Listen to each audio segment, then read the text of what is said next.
Yesus, Engkaulah andalanku. Tahun 1990 di kota Vicenza, Italia. Tahun itu saya pas lagi studi di Roma. Ugo Festa, seorang bapak muda berusia 37 tahun, sudah bertahun-tahun hanya duduk di atas kursi roda karena menderita aneka penyakit. Pada suatu hari, di depan gambar Yesus kerahiman ilahi, dia berdoa terus-menerus tiada henti. Jesu, io confido in te, I trust in you. Dan apa yang terjadi? Yesus keluar dari gambar itu, mendatangi dia, memegang tangannya, dan menyuruh Ugo untuk berdiri. Dan itu terjadi. Ugo Festa berdiri. Dan sejak saat itu tidak menggunakan kursi rodanya. Ini hanya satu janji dari Yesus kepada Suster Faustina. Ketika Yesus mengatakan aneka janji dan berkat, salah satunya rumah di mana ada gambarku dan di situ orang berdoa dan percaya padaku, aku akan tinggal di situ bersama mereka. Aku akan mendengarkan doa-doa mereka. Pernah juga satu kejadian, seorang ketika turun dari mobilnya, baru pulang dari belanja, baru mau masuk rumah, dikejar oleh perampok dengan pisau. Bergegas ibu ini berlari ke dalam rumah. Begitu dia buka rumahnya, dia masuk. Ketika perampok ini tiba di depan rumah, apa yang dia lihat? Memang di depan pintu rumah itu ada gambar Yesus kerahiman ilahi. Terjatuhlah perampok ini dan tidak bisa masuk sama sekali di rumah itu.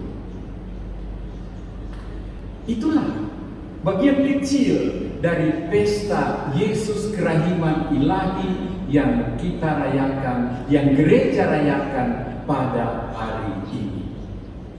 Para rasul ada dalam pintu tertutup, dalam rumah yang terkunci. Mereka isolasi mandiri, mereka takut ketemu orang, mereka menarik diri, menutup diri. Mengapa? Dikatakan tadi, mereka takut. Takut apa? Pertama, mereka takut kepada pemimpin-pemimpin Yahudi. Mengapa? Karena mereka telah membunuh guru, Mesias, Tuhan mereka. Mereka sadar, sedangkan guru, Mesias orang bunuh, apalagi orang kanino-kanino, kurucu-kurucu kecil. Maka mereka bersembunyi, mereka menutup diri karena takut. Tapi sesungguhnya mereka juga takut karena mereka sadar mereka berdosa, mereka bersalah. Ketika Tuhan ditangkap, mereka lari, menghilang. Ada yang menjual dia, ada yang mengkhianati, ada yang menyangkal, dan hampir semua lari, membiarkan dia sendirian. Ada rasa salah, ada rasa berdosa terhadap Tuhan dan gurunya. Apalagi tadi pagi wanita-wanita bilang dia sudah bangkit. Mereka bertemu dengan dia di sana. No, kalau dia pulang, kalau dia balik, dia datang pada orang murid-muridnya. Apa yang dia mau buat? Pasti dia marah, pasti dia minta pertanggungjawaban. Maka makin takutlah mereka. Mereka menutup diri karena ada dosa dan salah. Mereka menutup diri karena merasa takut akan orang-orang Yahudi. Apa yang dikatakan tadi? Ketika mereka menutup diri dalam rumah yang terkunci, Yesus datang, menembus dinding, menembus pintu yang tertutup dan terkunci, menunjukkan lukanya. Menunjukkan lukanya, mau mengatakan ini aku yang terluka, yang tertembus, yang dibunuh, ini aku. Bacaan kedua tadi, aku hidup, aku berkuasa atas maut. Ini aku. Luka. Kita kalau luka biasanya lebih suka sembunyi ya. Kalau sakit tidak mau bilang-bilang orang. Berapa banyak ibu-ibu yang se2 tahun ada keluhan di sini, bangka di sini, bintul di sana, bahwa dia takut. Berapa banyak suami, sokoke, sobatuk, somera lain kali, sambunyi. Dan mau bilang, orang cenderung malu, orang cenderung menyimpan luka, kekurangan, kelemahannya. Tapi Yesus tunjukkan, why? Yesus mau mengatakan, aku terluka karena cinta, aku terluka karena kamu. Tapi aku hidup, aku bangkit, aku menang atas luka-lukaku. Dia tunjukkan itu sebagai identitasnya. Akulah yang mencintai, menebus, dan mengasihi. Dan aku juga tahu kamu punya luka. Aku tahu juga kamu punya sakit. Dan seperti aku sembuh, kamu juga bisa sembuh. Saudara-saudari, sesudah menunjukkan lukanya, murid-murid kaget, surprise. Mengapa? Mungkin yang lain kurang tunggu-tunggu, mau dapat veto, mau dapat marah. Petrus sini anak. Siapa yang menyangka? Yang lain mungkin sudah ketakutan akan dibentak karena lari. Tapi ternyata apa kata pertama Yesus? Damai bagimu. Bukan lainnya. Sementara ketakutan, sementara rasa bersalah dan berdosa, kita malah mendengar kata-kata yang begitu sejuk. Damai bagimu. Artinya maaf, ampun, kasih, shalom menyertai kamu. Yesus tidak menghakimi, Yesus tidak menghukum, Yesus tidak mempersalahkan. Dia malah memberikan damai sejahtera. Mereka masih surprise. Yesus tambah lagi. Dia menghembusi mereka dengan Roh Kudus. Dia memberikan rohnya, roh yang menghidupkan, roh yang mengampuni, roh yang berbelas kasih, roh yang memberikan daya hidup baru. Dia berikan kepada mereka. Ditambah kata-kata, siapa kamu ampuni, dosanya diampuni. Dalam shalom, dalam damai sejahtera ini, dalam roh ini terkandung pengampunan. Maka komplitlah sukacita mereka, lengkaplah kegembiraan mereka.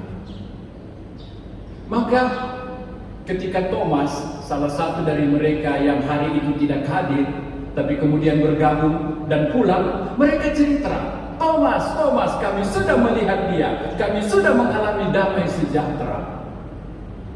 Pertanyaan dulu, adakah mana ini Thomas itu hari Minggu Paskah?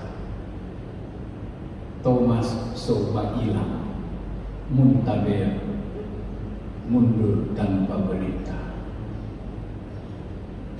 Lari dari komunitas, lari dari kelompok, soba lain dia. Cari damai di tempat lain. Nah, ketika dia balik, teman-teman bilang, Thomas kami sudah ketemu. Thomas pasang pasang syarat. Kalau kita belum lihat, kalau kita belum korek, kita belum pegang, kita belum cucu dari lubang luka, kita nyanda percaya. Dan saudara-saudari, ketika Yesus datang lagi, dia tetap memberikan damai bagimu. Lalu dia cari Thomas. Dia tidak bikin malu, dia tidak menyerang, dia tidak menyakiti. Dia malah dengan penuh belas kasih, Thomas, mari jom. Penuh relasi personal, pribadi, sayang, kasih, kelembutan Thomas, mari jom. Raba jom, pegang jom, kau percayalah. Percayalah. Seperti Ugo Vesta tadi, percaya akan keraiman ilahi. Dan Yesus keluar mendatangi dia, berjalanlah Ugo. Yesus minta percaya. Saudara-saudari, bukankah kita sering seperti para rasul berada dalam ruang tertutup? Bukankah kita sering seperti para rasul mengunci diri, basan diri, tidak mau sharing, tidak mau berbagi dengan pasangan, Bapak diam, tanggung itu kesulitan. Bukankah kita sendiri suka menarik diri ketika kita sakit, terluka, stres, mempunyai beban, ketika kita merasa sia-sia dengan perjuangan, ketika kita merasa orang lain tidak memahami kita, kita cenderung menarik diri. Untuk kitalah Yesus mau datang. Untuk kitalah Yesus siap menembus dinding-dinding yang membentengi kita. Seperti dia ada di tengah badai bersama para rasul, seperti dia ada di kolam Bethesda, seperti dia ada di depan makam Lazarus, seperti dia ada di rumah Sakeus, seperti dia ada di samping dua murid ke Emmaus. Dia mau hadir setertutup apapun kita, seterkunci apapun kita. Dia tak terbendung. Dia tahu apa yang kita butuh. Dia datang menemani, menyertai, bagaikan Immanuel, Allah yang menyertai kita. Dia selalu mau hadir. Dia ingin menjadi bagi kita soulmate. Anak muda bilang BF, ya Kalista, best friend. Di setiap 2-3 orang berkumpul, di setiap ekaristi seperti ini, di setiap doa dalam keluarga, dia mau hadir.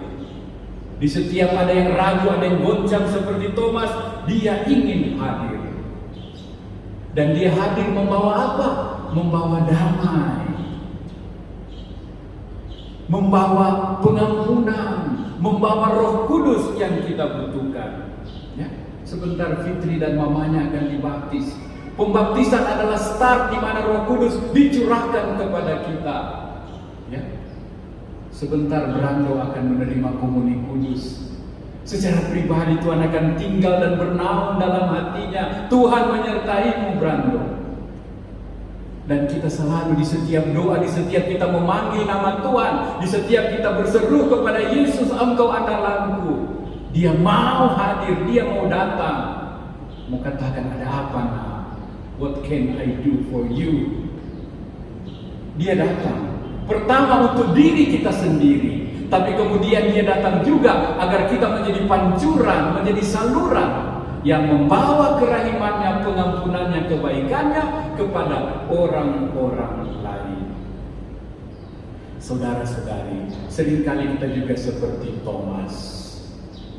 Ada apa-apa sedikit di rumah, ada apa-apa sedikit di komunitas, di kelompok, terus maraji, hilang, mundur, jauh, tidak mampu bertarung dalam kesulitan, tidak mampu berjuang. Lain kali kita seperti Thomas, terlalu ragu, terlalu banyak tuntutan, terlalu banyak perhitungan, sehingga mata kita terhalang, iman kita jadi buta untuk mengenal Tuhan.